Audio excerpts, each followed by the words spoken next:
세계 최고의 자동차 경주대회인 포뮬러1 F1의 인기는 빠른 속도로 증가하고 있습니다.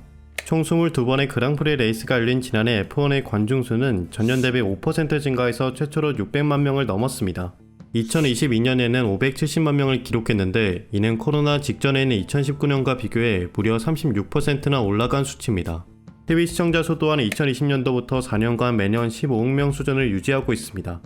2019년보다 감소한 이유는 당시 F1 온라인 시청 팔로우 수가 99% 증가하는 등 TV 시청자가 뉴미디어로 옮겨갔기 때문입니다. 이로 인기 힘입어 지난해 F1의 매출은 32억 2200만 달러로 25%나 증가했습니다. 보통 3일에 걸쳐 진행되는 그랑프리가 1년에 22번 진행된다고 하더라도 관심도와 매출 규모는 다른 스포츠 대회들보다 높습니다. 그래서 F1은 월드컵 올림픽과 함께 세계 3대 스포츠 대회로 불리고 있죠. 하지만 국내에서는 F1 흥행과는 다른 모습입니다. F1이 세계적으로 관심을 받고 있는데 우리나라에서는 왜 인기가 낮은지 알아보겠습니다. 기원전 680년 그리스의 올림피아 제전에서 최초의 전차 경주가 열렸다는 기록이 있을 정도로 서양에서는 고대에서부터 탈 것을 이용한 경주 스포츠가 있었습니다. 시대의 흐름에 맞게 승마와 사이클에 이어 자동차까지 이어진 것인데요. 1894년에 말없는 마차 경주인 파리 르왕 레이스가 있었지만 현대 모터스포츠는 국제자동차 클럽협회가 1906년 프랑스 르망에서 개최한 최초의 그랑프리 서킷 경기부터 발전했습니다. 이후 그랑프리의 열기가 커지면서 다양한 서킷이 제작되고 세계 곳곳에서 독자적인 그랑프리가 생겼습니다. 세계 2차 대전이 끝난 뒤 협회에서 조직한 세계 자동차 연맹은 1950년 새로운 공식 규격을 정한 후 세계 챔피언십 대회를 만들고 포뮬러1 F1이라고 이름을 붙였습니다. 이때부터 유구한 역사를 거치며 모터스포츠는 서양 사회에서 익숙한 스포츠로 발전해온 것입니다. 반면에 우리나라 모터스포츠는 1987년 인천 영종도 대회를 기점으로 1995년 경기 용인시의 국내 첫 서킷인 스피드웨이가 완공되면서 시작됐습니다. 그러나 2010년 F1 경기가 국내 영암에서 열리기까지 모터스포츠는 여전히 대중들에게 생소했습니다. 사실 우리나라는 경주 스포츠 자체 인기가 높은 편이 아닙니다. 그나마 국제대회에서 좋은 성적을 거두는 쇼트트랙이 올림픽 때 관심도가 상승하는 정도인데요. 그 중에서도 F1을 포함한 모터스포츠는 역사도 짧아 더 익숙하지 않은 것입니다. 유럽 등의 선진국 사례를 보면 자동차는 이동수단, 신분수단, 레저 및 스포츠 순으로 발전합니다. 하지만 한국은 세계 자동차 생산량 5위임에도 모터스포츠의 짧은 역사 속에서 아직은 신분수단의 단계로 볼 수 있습니다. 그렇다 보니 국내에는 모터스포츠 인프라가 적은 실정입니다. 아시아에서 모터스포츠 인기가 가장 많은 일본을 보면 일본 내는 국제공인 경기장만 7군데이고 그 외 크고 작은 국내 공인 경기장까지 합하면 수십여 개입니다. 이처럼 자국 내 인기 상승에 꼭 필요한 요소가 인프라입니다. 반면에 우리나라 서킷과 카트장은 그 수가 절대적으로 적고 그마저도 지방에 위치하는데요. 서킷은 큰 부지가 필요하고 소음이 발생하여 밀집도가 높은 도심에 짓기에는 힘들기 때문입니다. 그로 인해 모터스포츠를 경험하거나 대회를 보기 위해서는 지방까지 내려가야 한다는 진입장벽이 있습니다. 관심도가 낮으니 인프라가 적고 인프라가 적으니 경험하기 어려워 관심도가 오르지 못한다는 악순환이 이어집니다. 물론 정부 차원에서도 모터스포츠 인프라 투자가 있었습니다. 대표적으로는 건설과 취득 등 2,848억 원 규모의 영암 국제자동차 경주장입니다. 여기서 2010년 개최된 코리아 그랑프리 레이스에는 8만 명의 관중이 찾아와 당시 국내 스포츠 행사 사상 전 종목을 통틀어 최다 관중을 기록하고 4일간은 17만 명이나 관람했습니다. 그러나 대회 직후에는 수도권에서 4시간 거리, 교통수단 부족, 주변 놀거리 및 숙박시설 부족, 막대한 적자 문제 등 여러 문제점이 발생하였습니다. 결국 전라남도는 이를 해결하지 못하여 애초에 7년간 F1을 개최하기로 했지만 4년을 끝으로 계약을 해지하였습니다. 그 이후 영암 서킷은 국내 대회, 레이서 훈련 공간, 일반인 체험장 등으로 활용되고 있습니다. 한반도 최선함단에 위치하고 주변 교통시설이 부족하다는 점에서 여전히 접근성이 떨어져 국내 모터스포츠 인프라에 도움이 되기 어렵습니다. 현재 인천시는 싱가포르 그랑프리처럼 시가지 서킷으로 2026년 F1 그랑프리 개최를 목표로 하고 있습니다. 수도권으로 관중몰이에는 유리하지만 대회가 끝나면 서킷을 해제하기 때문에 상설 인프라 확보는 아닙니다.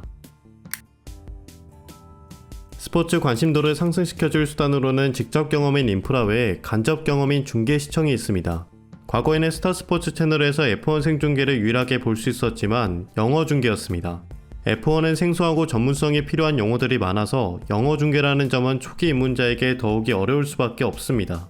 이마저도 스타스포츠가 디즈니 자회사인 폭스가 운영하는 스포츠 채널이었기 때문에 디즈니 플러스의 OTT 진출과 동시에 2021년 9월부터 채널 송출을 중단했습니다.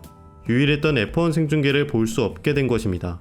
JTBC 골프앤스포츠가 F1 한국어 중계를 했지만 생중계가 아닌 녹화 중계권만 가지고 있었습니다. 실시간 경기 결과가 재미에 직결되는 스포츠 특성상 녹화 중계만으로는 관심도를 올리기 어렵습니다. 더욱이 모터스포츠는 국가 간 자동차 기술력 격차 발생 등의 이유로 올림픽 종목으로 채택되지 않아서 일반 대중들은 올림픽 때도 경기를 볼 수가 없습니다. 이처럼 F1은 중계 시청에도 국내 진입 장벽이 있었던 것입니다. 이런 상황에서 쿠팡플레이가 2022년 10월부터 F1 디지털 중계권을 사들여 한국어 생중계를 시작했습니다. 2010년 국내에서 첫 F1 그랑프리가 개최되고 12년 만에 한국어 생중계를 접하게 된 것입니다.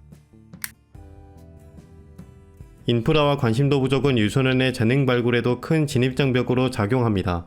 대부분의 F1 선수들이 경주용 미니 자동차 카트를 타기 시작하는 나이는 보통 10살 이전이고 5살 전에 타는 경우도 있습니다. 하지만 우리나라는 카트장을 쉽게 접하기가 어려워 10살 전에 드라이버 영재 발굴이 어려운 실정입니다.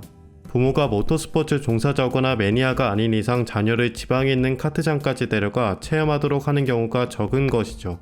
만약에 모터레이싱에 재능을 깨우치고 유소년 선수로 훈련을 받는다고 해도 비용 부담으로 인해 지속하기 어려운 부분이 있습니다. F1이 선진국의 스포츠, 부유층의 전유물이라는 인식은 돈에서 나오는 것이죠. 우선 F1 선수가 되기 위해서는 F1 아래 단계인 F2부터 F4 등 국제대회에 참가하면서 세계 자동차 연맹에서 발급한 슈퍼 라이센스를 취득해야 합니다. 슈퍼 라이센스 자격 조건에는 나이, 면허, 지식 테스트, 완주 경력, 챔피언십 포인트가 있습니다. 그리고 F1 팀이 새로운 드라이버 영입을 원할 경우 공개 모집에 응하면 됩니다. 지난 시즌 F1에 데뷔한 루키 드라이버는 3명이었습니다. 이 과정 7살에 카트를 타기 시작하여 22살에 F1 드라이버가 된다고 하면 15년이나 걸리고 그동안 자동차, 정비, 코칭 및 훈련, 경주 참가 등 막대한 비용이 들어갑니다. 그 비용은 개인마다 다르지만 전체 비용은 500만 달러에서 1000만 달러에 이를 것으로 추정되고 있습니다.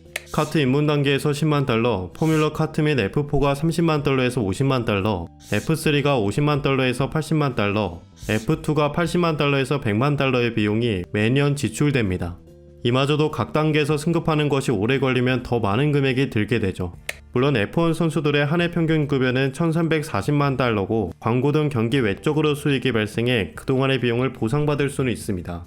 하지만 F1 선수가 되기까지 막대한 비용이 들어가 중간에 재정 부담으로 그만두는 경우가 빈번합니다.